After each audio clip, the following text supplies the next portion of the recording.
Confusing time for all of us in the pandemic. Hundreds of thousands of Americans still being infected, but states across the country are ditching those mask mandates as overall infection numbers go down.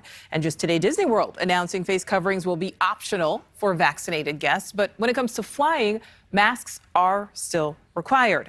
Washington correspondent Evan Lambert is live for us at Reagan National Airport. So, Evan, people heading to the airport should not plan to ditch those masks anytime soon. Yeah, Nicole, despite what the states are doing, the federal government sticking to its plan for transportation. So that means these masks will have to stay on for at least another month.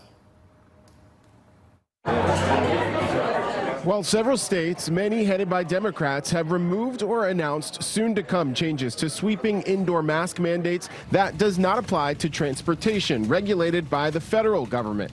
It means masks will still be required when you're riding buses, trains, and planes, all covered by a White House executive order requiring masks on public transportation. In a statement to NewsNation, the TSA told us Tuesday the mandate, quote, is currently in effect until March 18th.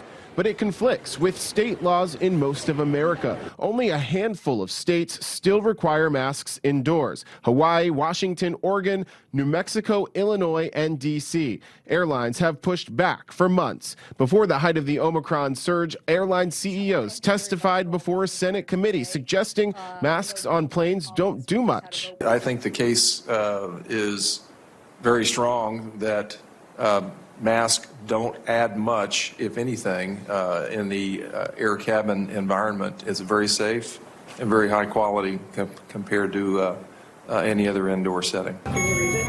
Some public health officials argue hospitalizations are a better metric than transmission rates. CDC data show 96.5% of the country still meets the standard of high transmission based on case rates.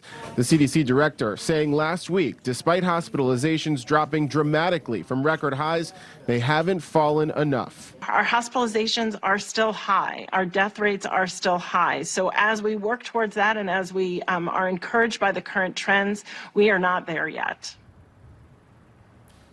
And we reached out to the CDC today to find out if they planned on changing their masking recommendations anytime soon. They did not respond to us. The TSA could not tell us if they plan on extending the mask mandate for transportation past March 18th. Nicole? All right, well, sticking with the flying subject here, Evan, there's some news today from flight attendants on those surging incidents of unruly passengers.